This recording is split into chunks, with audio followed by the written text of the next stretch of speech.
Hello dear listeners. Surprise, surprise, this is not your usual host, Bjorn. I'm here to shake things up a bit. Now please don't panic if you're thinking, who the hell let this guy in? Don't worry, this is not a podcast identity crisis, nor do I, a mere wanderer of the realms, harbor any intentions of seizing the throne of the esteemed Hamingya Foundation. Instead, I emerge from the shadows to uncover the mysteries about Slavic traditions and mythology. But still the question is, who am I?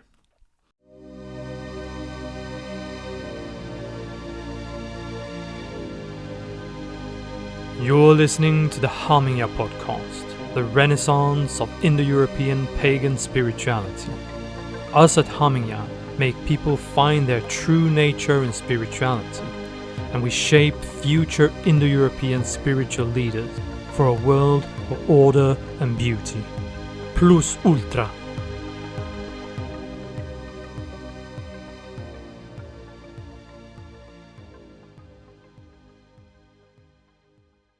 I am Stefan Cvetkovic, the author of several books on Slavic mythology. I am an artist inspired from fantasy and pre-Christian European traditions, and the owner of the World Tree YouTube channel, which some of you might already be familiar with. I was born in Macedonia, but I am of Serbian origin from my paternal side. I therefore grew up in an Orthodox Christian environment which fortunately preserved many old traditions under a Christian veil. I never really understood the meaning of these supposedly Christian traditions, and upon further research I discovered that they're in fact pre-Christian, most of them, stemming from an older ancestral tradition which I was previously unaware of. This revelation opened my interest into Slavic traditions, mythology and folklore, which were topics very obscure at that time, so reliable sources were very hard to come by. When I was in primary school, we often learned about Greek and Roman myths, even about Hebrew myths when reading the Bible. On the other hand, video games and various branches of the entertainment industry already popularized a lot of Norse mythology, Egyptian mythology, Mesopotamian, and so forth. And in this environment, I began to wonder, what is the mythology of my people? What is my mythology? I had a very strong urge to identify with a certain mythology and pre-Christian tradition, a pre-Christian culture, which made my research of Slavic mythology not only a curiosity, but also a kind of a search for myself. And because of the nature of my drive, the more I learned about the traditions and myths, the more my worldview changed, and I realized how much modern man has lost his place in the universe. This came about during my art studies, as I was surrounded with artists, young people who were exploring new, modern and unique ways to express themselves, which often led to pretty empty and depressing results. And I remember thinking how pointless all of it was, since, for example, a simple ritual bread made some 50 years ago, adorned with a symbolic composition, contained a whole sacred cosmogony, a timeless truth, while here I was surrounded by people wasting so much energy in the pursuit of trivialities. I then isolated myself even more after my studies and dwelled completely on the material which inspired me. Shortly after this, with some friends, we climbed the tallest alpine peak in Slovenia, which is named after the Slavic deity Triglav. And when we descended, we decided to make a blog and a YouTube channel called The World Tree, which would speak about Slavic mythology and other contemporary issues. My friend very shortly after moved on, and I remained alone in maintaining the World Tree. And for 7 years, I believe, I have single-handedly maintained the world tree, but with the changes of my life, including marriage and fatherhood and so forth, I find it increasingly challenging to dedicate the same level of effort to its upkeep. So I have recently made a Patreon account where I fortunately have some supporters, and thanks to them, basically, the world tree still manages to grow well. But during these 7 years, I have self-published 6 books, which are available on Amazon. My first book was Chernobog's Riddles, which I have recently unpublished due to my improvement in knowledge and resources on Slavic mythology. This book was followed by my 2 illustrated books, which deal with South Slavic fairy tales, folk songs, and epic poetry. They're called The Sorcerer's Spring and Songs and Legends of Kraljevic Marko. I have plans to change and upgrade these books as well in the future. And these books were followed by my most serious work, Slavic Traditions and Mythology, which is available in 2 volumes. Although these books are not flawlessly written, given that English is not my native language, time has revealed them to be among the finest works on the subject. This is notably true because I dedicated years to researching material, learning and improving through many errors, basically. And the content in these books draws from various Slavic sources, often unavailable in English or any other non-Slavic language. And I believe that this is a distinguishing factor that makes my books very reliable. Instead of solely relying on primary sources discussing pre-Christian Slavic traditions, they often incorporate ethnographic material which has endured until recent times, and through comparative analysis with other Indo-European traditions, this approach provides a more comprehensive and a more comprehensive understanding of Slavic traditions.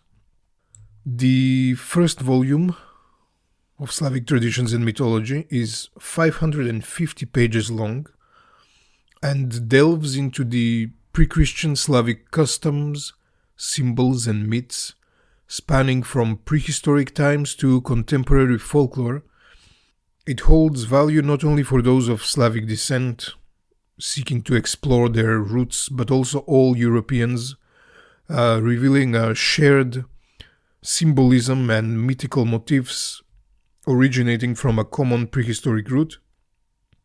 It also clarifies essential symbols of pre-Christian Slavic culture, distinguishing them from New Age inventions, and serves as a practical resource for celebrating calendar festivals in alignment with the ancestral traditions, basically. It also explores the deities which were honored and worshipped, banishing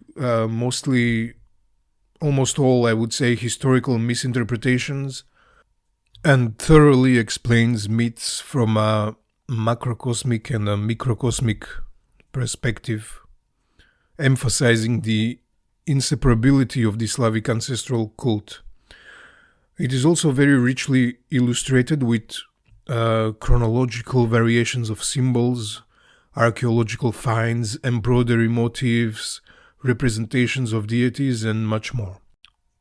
The second volume of Slavic Traditions and Mythology is around 420 pages long and encompasses material that couldn't be included in the previous volume due to its, extensive length and detail. This includes several essential topics such as the exploration of shamanism among the Slavs, as well as cosmogonic and eschatological myths, domestic mysteries, ancestral veneration, and the influence of the ancient Indo-European Koryos war bands on Slavic culture, especially in epic poetry. The Slavic people in Europe are classified into three linguistic branches, that is the South, East, and West. Beyond the linguistic distinctions, these three groups show great cultural and spiritual similarities, particularly when considering their shared pre-Christian heritage. This communality, I would say, surpasses, for example, that of the Germanic family, which is further divided into continental Germanic, Norse, and Anglo-Saxon branches. Despite the development of local traditions and cults within each Slavic group, they collectively share a great amount of ethnological folklore, customs, and beliefs, which often proves very beneficial in the reconstruction of certain aspects of their pagan religious traditions. For example, Croatian scholars successfully reconstructed the myth of Jarilo's arrival in the beginning of May. This reconstruction was achieved purely by examining the same motif present in folk songs from festivals across all three Slavic groups. Beyond this specific myth, shared verses, proverbs, and terms extend to a broader material that aligns significantly with Baltic cultures and occasionally with other Indo-European traditions. So, while the three Slavic groups are presently differentiated primarily, I would say, by their recent history, beneath this surface, many pre-Christian elements remain fundamentally the same. However, when we take a look at the primary sources of Slavic mythology, among the three groups, certain things seem different. For example, enclosed temples dedicated to the gods are known only among the Western Slavs, while the other two groups had mostly open-air sanctuaries, often simply in sacred groves.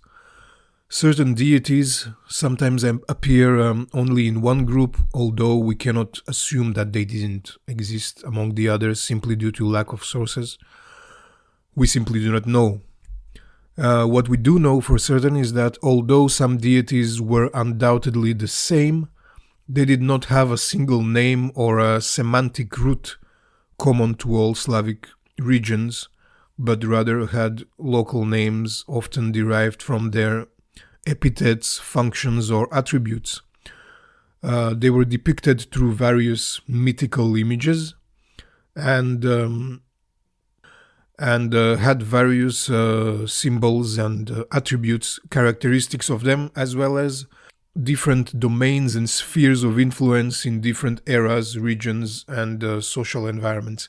And this shouldn't be surprising because even today, in many Slavic countries, things tend to differ from one region to another. There are many local names and variations of things even today. So even in the past, it must have been the same. For instance, Western Slavic sources provide great details about the cult of Sventovit among the Slavs of Cape Arcona, which is today located in Germany. The name Sventovit is exclusive to these tribes during this historical period and doesn't appear among other Slavic groups at all. However, idols with 4 faces or 4 heads, which is the case for Sventovit, undoubtedly representing the highest god, have been discovered among other Slavs as well. So therefore it is evident that a deity with the same function and iconography existed among them, but likely under a different name, and a name which might have been more ancient, in fact, considering that Sventovit is a very, relatively recent term confined to certain Western Slavic tribes. Academics believe that these distinctions in the Slavic cults and names of deities occurred through time as the 3 groups split from one Proto-Slavic collective, proposing the existence of an original common Slavic pantheon. However, there is absolutely no evidence to confirm this hypothesis, which does not apply only to the Slavs but other European people as well. When it comes to matter of prehistory, where we have no written sources, we have no archaeological sources, anything which falls into the category of proto is mostly speculation. The only real evidence of a pantheon we have in the primary sources of Slavic paganism is that of Prince Vladimir of Kiev, who created an artificial pantheon which he abandoned 8 years later when he converted to Christianity. In other words, this pantheon initially meant to serve a political purpose, but it failed. Nevertheless, this pantheon holds significance for various reasons, one of which is the celestial or cosmic hierarchy of the deities. So, for example, the highest position in this pantheon was reserved for Perun, the Slavic storm god, who potentially replaced the original sky god. Among other idols, the idol of Perun stood on the hill of Kiev, but what's interesting is that the idol of Veles was situated outside of Vladimir's court in a lowland near a river within the marketplace. And this division and separation between Perun and Veles, or Volos as he is also known, is evident throughout the whole Slavic world and Baltic for that matter, and serves as one of the primary examples for understanding the Slavic cosmology. So while Slavic mythology has not been formally documented, we can construct a vision of this Slavic cosmos from the abundant surviving folklore. Drawing from comprehensive comparative research, we can reconstruct this cosmological framework. However, we must not assume that all Slavic tribes at one point shared the same cosmological, mythical narrative, as our tradition is not dogmatic and is therefore easily adaptable depending on the local circumstances, and simply there is no way to prove that at one point there was a single cosmological mythical narrative among any European people for that matter. Anyway, according to this reconstruction, the earth was described as encircled by a vast sea, within which dwelled a primordial serpent coiled around the world. This serpent was responsible for earthquakes and droughts, which often caused the cosmic clash between the serpent and the storm god Perun. This clash led to a release of the waters onto the earth in the form of rain. At the center of the earth is a mountain, the primordial mountain, so to speak, which has 3 peaks, the middle of which was the tallest and the first to emerge from the primordial waters. Alternatively, a tree stood at the center of the earth, its top reaching the sky, often depicted with various golden attributes. For example, in many folk songs, the tree is described as having a golden top, or a golden branch on the top, or a golden bow, so to speak. Below this tree, or sometimes standing alone, there could be a white stone. At times, these images converge, with the cosmic tree sprouting atop the cosmic mountain, while the waters of the world are said to spring from underneath it. At the summit sits a white fortress, a white fort, a white city, the abode of the sky god or the storm god, which appears to be called Belgrad or Beligrad, which means white city or white fortress. Here white is a symbol of light, and especially daylight. The name of this fortress is derived from the root Bel, which means white, and Grad or Gord, which means city, fortress, castle, and it's essentially the same as the Germanic guard that you have, for example, in Asgard and so forth. So this god is believed to oversee the entire world. Hence, in depictions, he often has 4 faces or 4 heads, or alternatively, in mythical tales, he manifests as a bird of prey, mostly an eagle or a falcon. Yeah, and he oversees the whole world. The highest cosmic peak is embodied also by the northern star, Polaris, around which all other stars orbit. The roots of the tree extend into the depths of the underworld, where once again we see a serpent or a dragon, often interwoven with the narrative of the serpent encircling the earth in the cosmic ocean. The reason for this is because these descriptions come from different folkloric sources. It's not a mythology book, so to speak, which has been written down and we know the distinction between these creatures. No, we don't. It's just a reconstruction, as I said, from various folkloric sources. This dragon or serpent dwelling underground, underneath the tree, is commonly acknowledged to have 3 heads and initially represented the chthonic deity Veles.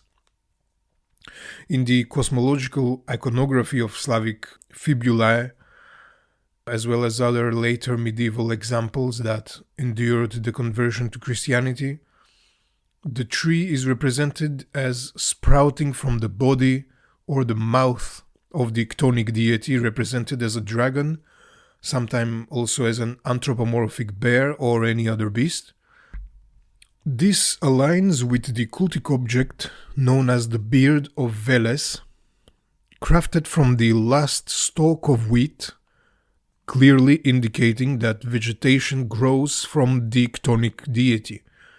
The inseparability of this object from the ancestral cult is evident from the fact that in some Slavic regions this beard is called elder or grandfather, while in other regions the last stalk of wheat is used to make a symbolic tree instead, which is also referred to as grandfather.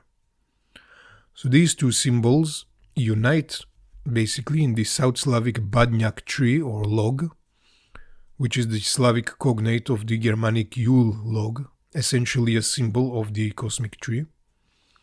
This object, whether a tree or log, was referred to as elderly and as an ancestor in folk songs. And in the case when it was a tree stump, its roots were regarded as a beard. In certain Serbian regions, for example, this tree, log or stump, burned during the winter solstice and several nights after.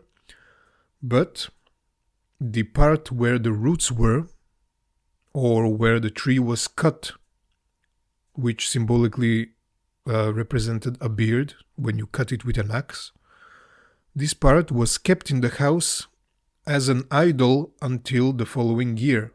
This custom endured even after Christianity, where the people prayed to this idol, so to speak, to God, to the Christian God, which is very interesting. The name of this tree or log or stump, which is badnik or badniak, is derived from the Proto-Indo-European root bud, denoting the bottom, foundation, depths, and related notions, but it basically is used to describe the one from the depths. Its etymological Indo-European relatives are the Vedic serpent Ahibudnya and Python, one of which is killed by Indra and the other by Apollo. Therefore, we see how the ancestor, the elder, the grandfather, the dragon, and the chthonic deity dwelling beneath the roots are all interconnected in Slavic cosmology. Veles, the dragon, the elder, the grandfather, is situated in the depths of the tree's roots, guarding the realm of the departed. This other world is envisioned as a perpetually green place with forests, groves, and meadows where birds, bees, and all creatures seek refuge in winter, only to return in spring. It is a realm where ancestral spirits lack nothing. This other world can be accessed through various means, such as caves, holes in the ground, bodies of water, especially those taking us beyond the sea, or through the Milky Way in the sky, typically as a result of cremation. Near or within the roots of this tree, there is a body of water like a spring, lake, or well. Often, one or three fairies or the fates themselves reside nearby, engaging in activities such as spinning thread or tending to clothes. One of them is believed to be the goddess Mokosh, who is associated with the earth goddess or shares very similar attributes. Folk songs, which contain the motif of the cosmic tree among the Slavic people, also mention bees flying through the branches and living in its trunk, producing honey. Now, when we consider the symbolic and sacral significance of this tree, it is possible to connect the honey of the bees with the sacred mead which is found in various Indo-European traditions. Alternatively, in the Slavic folklore, this divine essence which stems from the tree is also represented as golden apples or golden waters from a well or spring underneath it. Again, there cannot be one specific symbol for this because the material that comes to us is from various ethnographic data. It is not a mythology which has been written down, hence why the variation occurs. Regarding the deities of the Slavic pagan religious system, it is crucial to highlight that they were often addressed by multiple names and recorded under various names among different Slavic tribes across different historical periods. Misunderstanding this fact has given rise to many modern so-called pantheons, where the various theonyms are grouped together without any logical basis. Similarly, modern-day Slavic paganism has suffered from similar misinterpretations over the centuries, particularly from Christian scholars who essentially invented deities based on words taken out of context from folk songs, and even drawing comparison to deities of classical antiquity. The best example is probably Lada, as well as Ljelo and Poljel, having no basis for existence, yet being worshipped today as some kind of deities of love and passion and so forth. Another invented deity like this is Vesna, incorrectly attributed as a goddess of spring, despite the absence of any record of such a goddess. So, for example, the word itself, Vesna, translates to spring. Okay? It means spring in many Slavic languages. But there is no historical, mythological, or ethnological evidence supporting the existence of such a deity. Rod, also, often considered the highest Slavic god, is solely documented in Eastern Slavic, that would be Russian, specifically sources from the late Middle Ages. And his name means kin, and therefore he is obviously a symbol or an embodiment of the collective ancestors.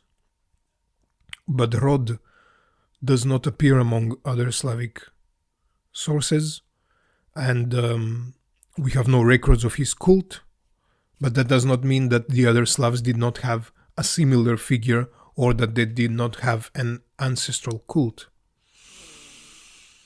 Furthermore, I would like to say that all of the myths that you will read online about Rod, such as him being born from a cosmic egg or similar things, they're all pure made-up stuff.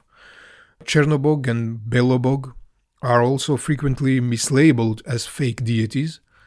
Chernobog means black god and is documented in Western Slavic sources and also appears in place names of all Slavic groups.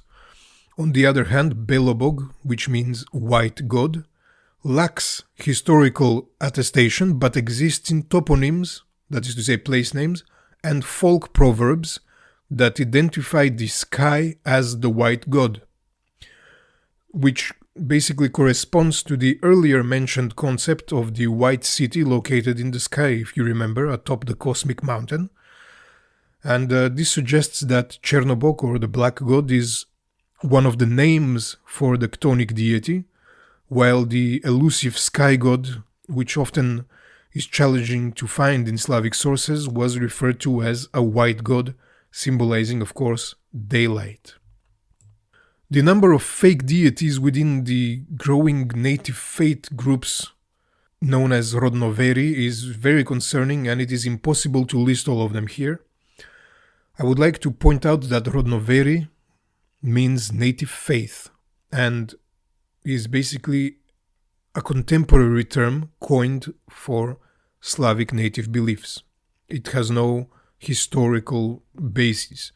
The term itself is not bad, but it serves as an umbrella term encompassing various cults, sects, organizations, native churches, and so forth, often lacking common ground. Many of these groups introduce entirely new age, invented deities, rituals, theology, and practices unrelated to traditional Slavic or Indo-European beliefs. So I strongly encourage anyone who encounters a Rodnoveri organization to prioritize checking its reliability. Check the reliability of the deities, check the reliability of their cults and so forth. And this is also why I personally do not associate myself with this term. Again, I don't think the term itself is bad. It simply means native faith. There's nothing wrong about that. But there is too much things about it that I don't like.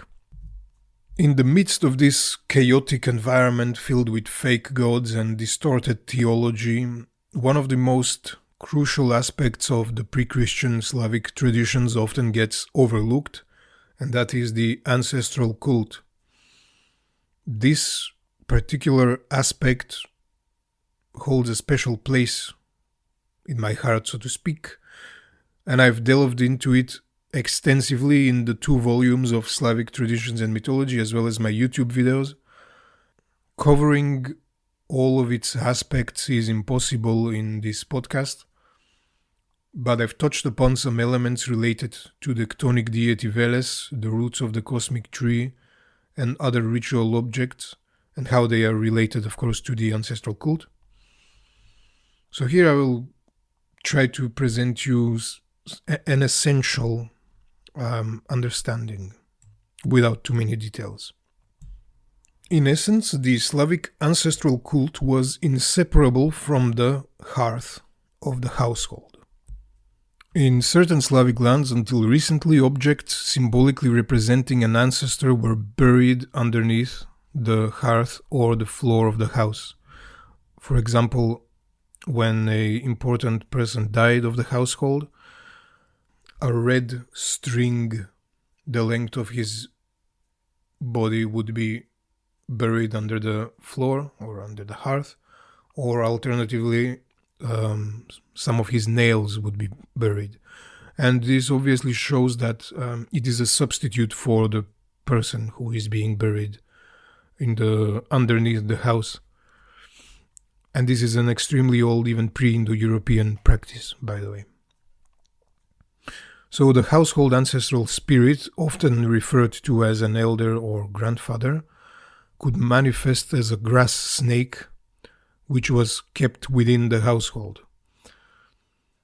Inside the house, veneration took place through an idol, typically crafted from wood or clay and positioned on the household altar above or near the fireplace. When Christianity arrived, this idol was replaced by an icon of a saint and or a cross, simply. This idol, or rather the ancestral spirit which it embodied, had its own feast day. On this occasion, an animal was sacrificed, wine libations were poured into the fire, and ritual breads were made, all offered to the household grandfather, elder, or householder as he was commonly addressed.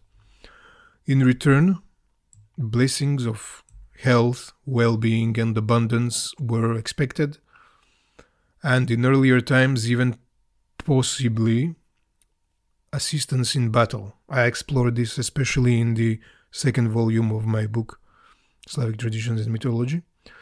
Fortunately, this feast has been preserved, surprisingly, along with its sacrifices, libations, toasts, and taboos, as documented by ethnographic sources, and in some Slavic regions it continues to be practiced today, although it is dedicated to the patron saint of the family. The priest, so to speak, who conducted the household rituals was the man of the house, similarly to the Roman pater familias. Not that the woman of the house didn't partake in any ceremonies, but the man held the role of the household head, as it was his family's name that was revered.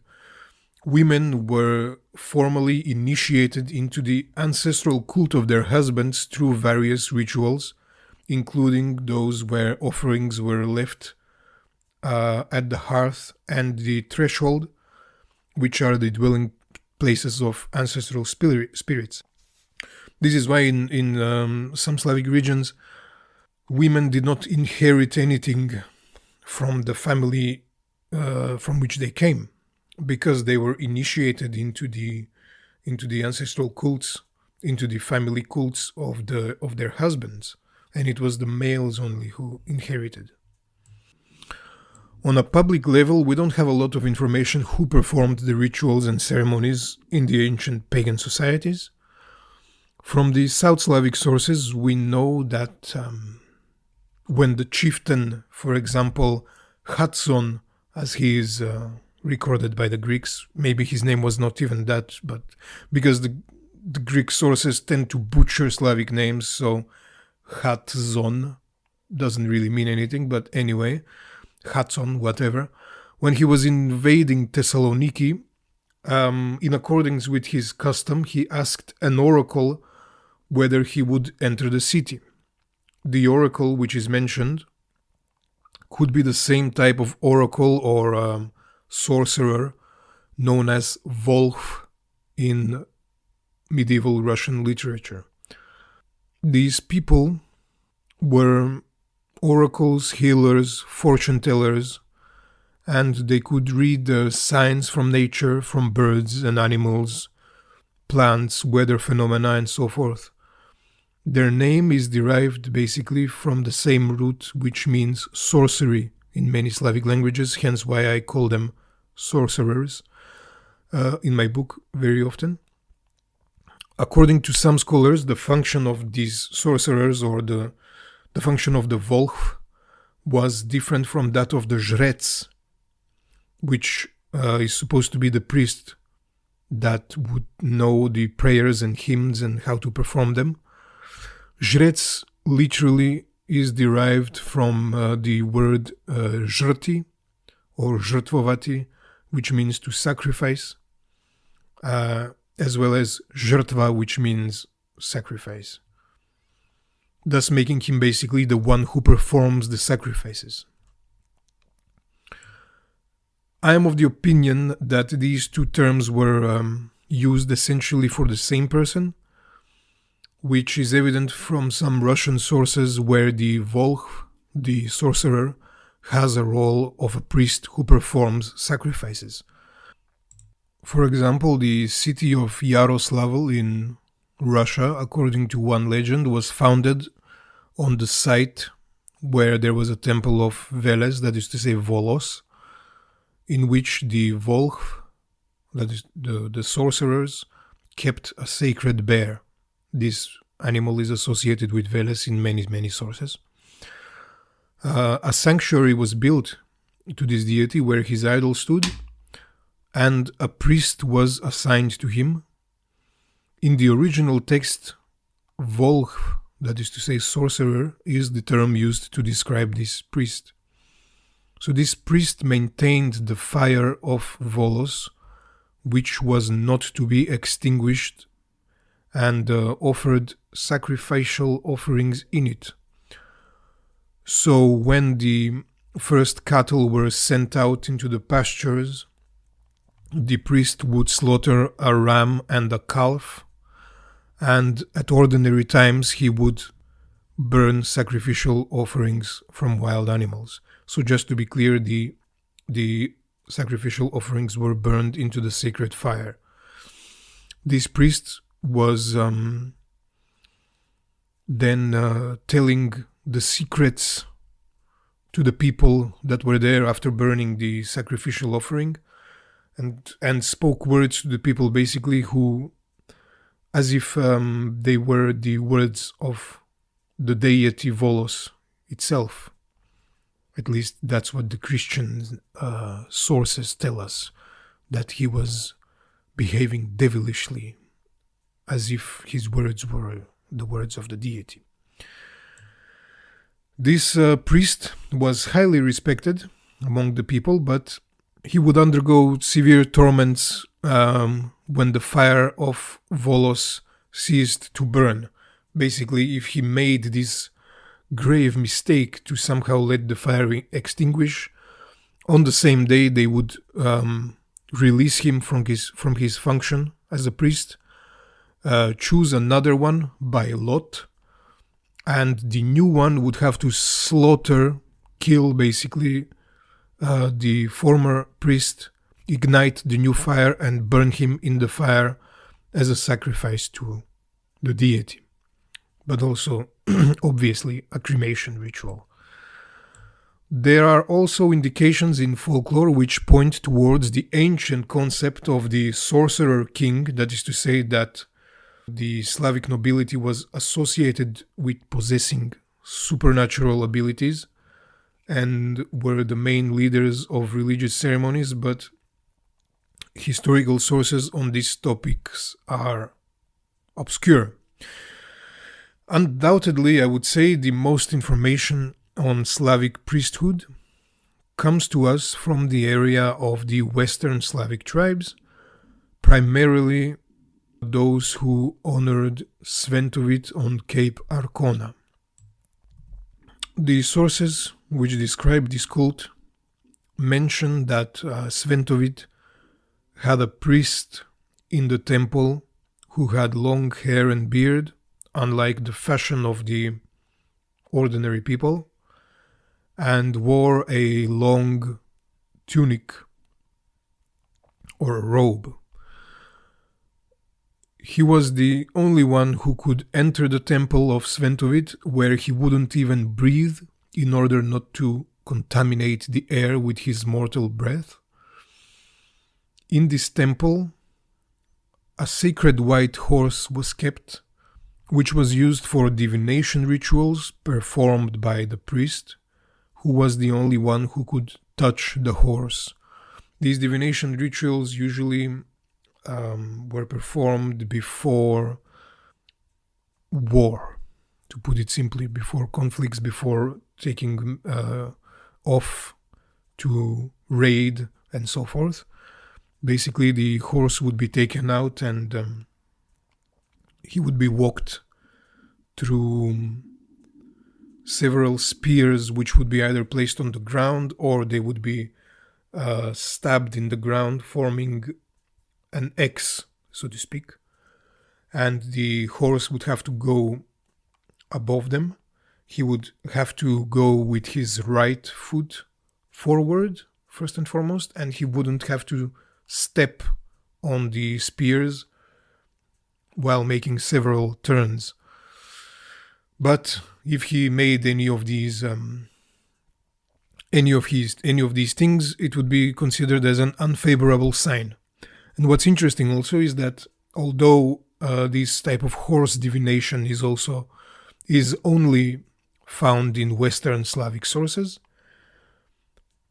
instances where the horse predicts the fate of a hero or the outcome of a battle and so forth are recorded in South Slavic folk songs and epic poetry. I speak about this especially in the second volume of Slavic Traditions and Mythology. So in these moments, the horse, for example, stops moving. His legs literally drop in the ground. And although the hero wants to reach the battlefield, for example, he cannot, because it's the horse who decides that this is the furthest that he goes. And similar such occasions which clearly point towards the existence of the horse divination among the South Slavs as well. The priest of the temple of Sventovit, aside from performing divinations with the horse, was also, of course, the one responsible for performing the sacrifices. He is also described as performing an annual ritual after the harvest, where he would take the large horn, which was situated in the hands of Sventovit, and according to the amount of wine that was in the horn, he would determine whether or not the following year would be bountiful or not, and therefore he would tell the people how to behave with their resources. Should they be more relaxed in spending, so to speak, or should they be a bit tight the next year? Also, he would then pour out this wine and fill the horn with fresh wine, which he would then drink from and then put back on the idol in the hands of Sventovit. Actually, if I'm not mistaken, I think that he would drink the whole wine, either the whole wine from the horn, which he just poured, and then pour another one, which he would place in the hands of the idol, or if I'm mistaken, then he just takes a big gulp from it and then puts it on the idol. In any case, the wine is first offered as a libation, the old wine, and then next year it is offered as a libation as well. He's also described as performing a ritual after the harvest, as I said, where a large bread or honey bread was made, and he would hide behind this bread and say to the people, "Can you see me or not?" He would ask the people, and they would reply that they can see him, and he would express the wish that they may not see him next year. And this wish is especially meant to say that the bread should be bigger next year, so that it would cover his whole body. And what's interesting is that this exact same ritual has been recorded among all three Slavic groups, performed on the winter solstice by the man of the house. So again, we see how the man of the house took the role of a priest in the Slavic households. Other instances of Slavic priesthood can also be included, but I believe that the information provided is sufficient to understand that among all three Slavic groups there were people who performed divinations and sacrifices, both publicly and privately, of course. Slavic paganism has 8 major high festivals throughout the year, with several days dedicated to the ancestors and other aspects. I have covered all of these in the first volume of Slavic Traditions and Mythology, where anyone interested can see how the celebrated the festivals, and therefore he can learn how to celebrate the festivals properly. These 8 major festivals, include, of course, the solstices and equinoxes, along with 4 festivals in between, determined by either lunar phases or simply 40 days after the previous festivals. This division is essentially very similar to other European and Indo-European calendars, which is of course very normal, given that they all stem from the same root. But I believe the more important question is actually how compatible are these festivals with our current times. I don't believe it is possible to revive these practices on a societal level. I think that each individual can, to a certain extent, practice their spirituality at home or on their property within the limits of the laws of their country. But also, if it evolves into a larger community, that would be, of course, even better.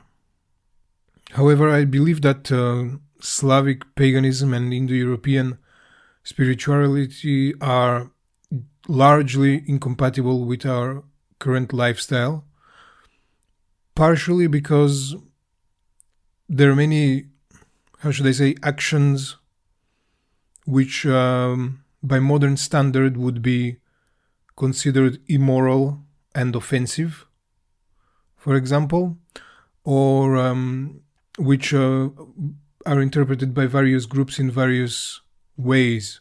Some will say that certain things are, let's say, too strict and so forth, while others will say that certain things were too sexually deviant and so forth. But the truth is, the past is compatible with neither of these two viewpoints, because they are both modern viewpoints which did not exist in the past. Also, the deities are deeply entwined with the lifestyle of the past, where people depended on the earth, the sky, the water, the cattle, crops, wild animals, and even war. Today we also rely on these elements, but indirectly. We buy bread from a bakery or a supermarket, indifferent of the weather. We don't herd cattle, we don't hunt, we buy meat instead.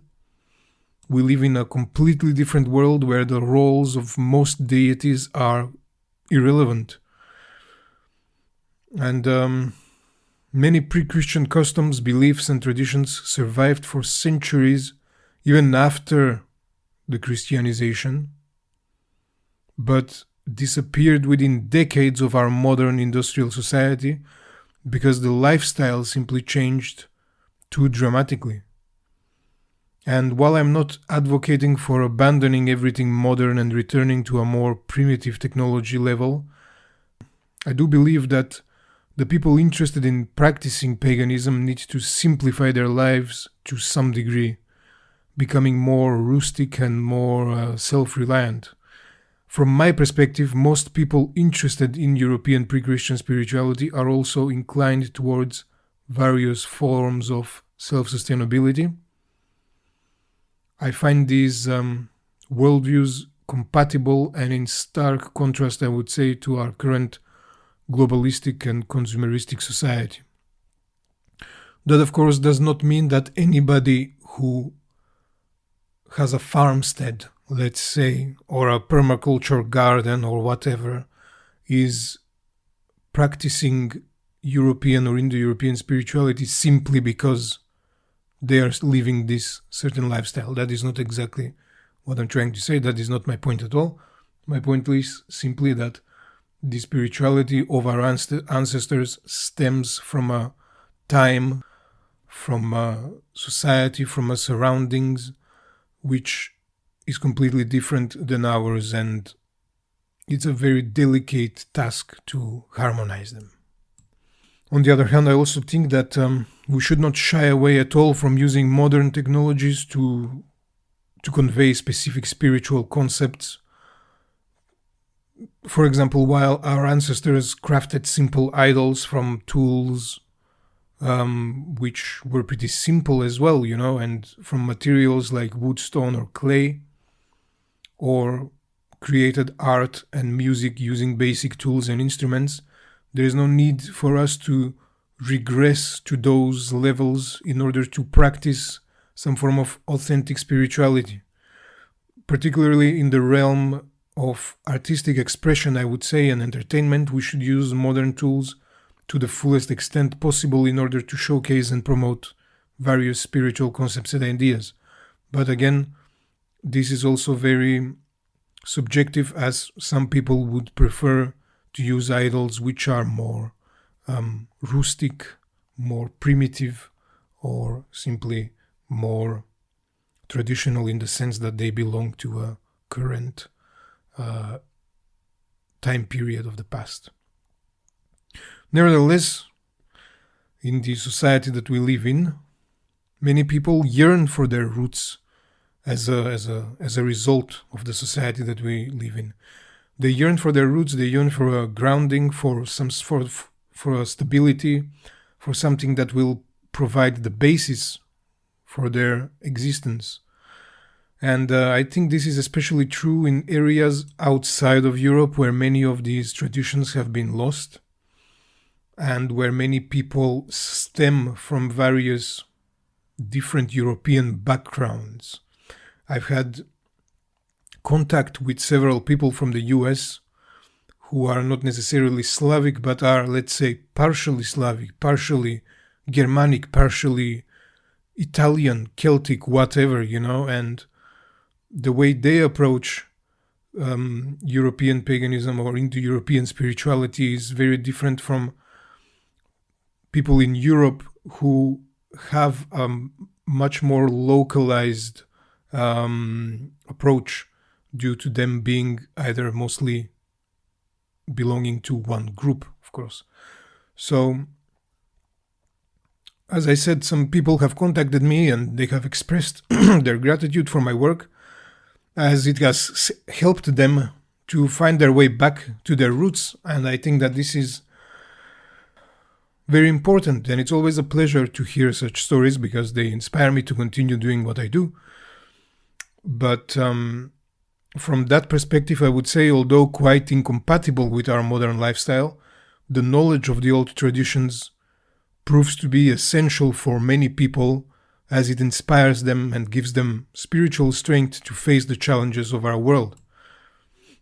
And I think that this is exactly where the work of the Hamingia Foundation can be particularly beneficial, not only in collaboration with individuals like myself, representing different branches of Indo-European spirituality, but also in its neutral stance, I would say, embracing common Indo-European values, because as such it serves as a platform where practitioners of Indo-European spirituality can gather, learn about other branches, and deepen their own understanding. And so it offers a sense of unity, which is crucial, I would say, in our contemporary times, given the state of various practices, basically, of various Indo-European spiritual branches. That would be all from me for today. Thank you for tuning in. I hope that you enjoyed this episode. Feel free to explore further the work of the Hamingia Foundation, and as well as my books and YouTube channel, The World Tree. I am happy to contribute to this great project, and I'm very grateful to have been invited to be a host of this episode. Thank you again for listening. I wish you a good day. Sincerely, Stefan Cvetkovic.